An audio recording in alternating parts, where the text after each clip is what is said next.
Hello दोस्तों, आज हम जानेंगे भारत के प्रमुख पठार के बारे में, जिसको हम मेजर प्लेट्यूज ऑफ इंडिया भी कहते हैं। पहले हम दक्कन का पठार के बारे में जान लेते हैं। ये दक्षिण भारत में स्थित है दक्कन का पठार, जिसको हम सतपुड़ा, सह्याद्री और पूर्वी घाट से घिरा हुआ है। लावा से निर्मित है दक्कन का पठार और ये काली मिट्टी, जिसको हम रेगुर मिट्टी भी कहते हैं, इसमें प्रचुर परिमाण में मिलती हैं। इसकी प्रमुख नदियां हैं गोदावरी, कृष्णा, कावेरी और तुंगभद्रा। इसमें कृषि भी की जाती है, जैसे कपास की, मूंगफली और गन्ना की खेती भी की जाती है। और खनिज की बोले तो इसमें लौह पाया जाता है, मैंगनीज, बॉक्साइट और हीरा भी पाया जाता है। और ये भारत का सबसे बड़ा पठार है, दक्कन का पठार। उसके बाद हम जान लेते हैं मालवा का पठार के बारे में।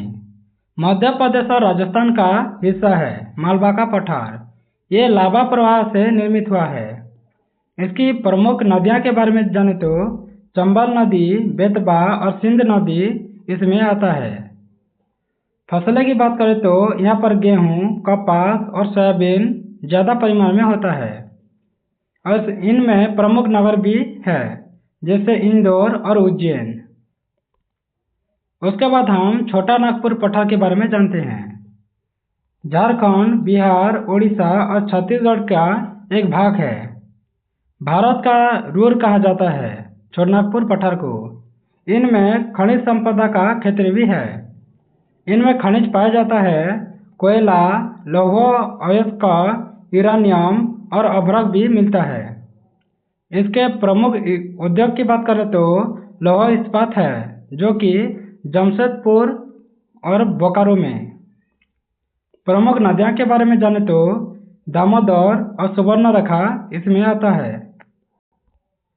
उसके बाद हम जान लेते हैं बघेलखंड पठार के बारे में।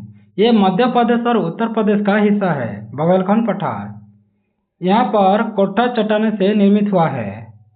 इनकी नदियाँ सोन और केन यहाँ पर नदियाँ बहता है। खनिज की बात करें तो कोयला और चूना पत्थर ज़्यादा परिमाण में मिलता है। इसमें सीमित कृषि होता है और खनिज आधारित उद्योग भी शामिल है, उद्योग किया जाता है।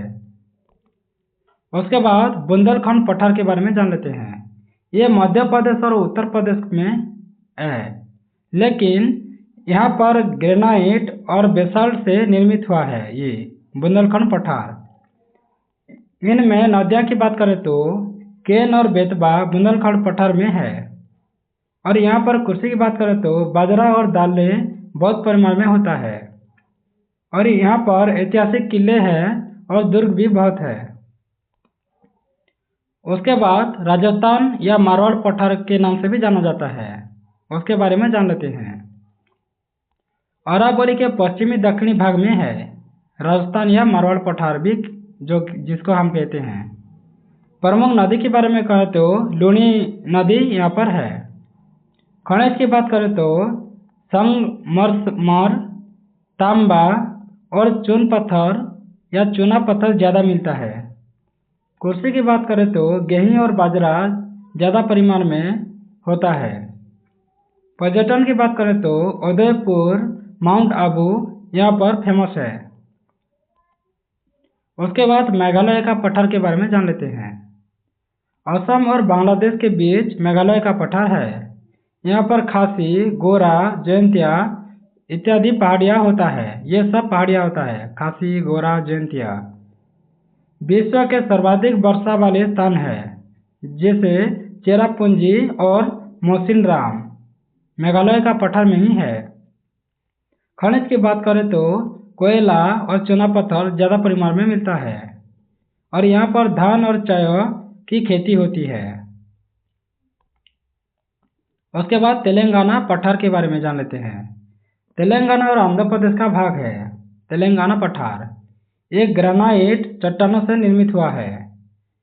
यहाँ पर प्रमुख नदियाँ के बारे में जाने तो गोदावरी और कृष्णा बहता है। खनिज की बात करें तो कोयला यहाँ पर ज़्यादा मिलते हैं सिंगरेनी कोलफील्ड से। कृषि की बात करें तो धान और कपास ज़्यादा परिमाण में होता है। उसके बाद निष्कर्ष। भारत के पठार खनिज, कृषि और उद्योग के लिए अत्यंत महत्वपूर्ण है। छोटा नागपुर पठार खनिज का केंद्र के नाम से जाना जाता है और दक्कन का पठार कृषि और कपास उत्पादन में जाना जाता है और मेघालय का पठार वर्षा और पर्यटन के रूप में जाना जाता है, जबकि राजस्थान का पठार पत्थर और खनिज उद्योग से जाना जाता है। ये पठार भारत की अर्थव्यवस्था की रीढ़ है। Thanks for watching. अगर ऐसे वीडियो आपको अच्छा लगता है तो सब्सक्राइब कर दें, बेल आइकन दबा दें, लाइक करें, शेयर करें और कमेंट करना ना भूलें।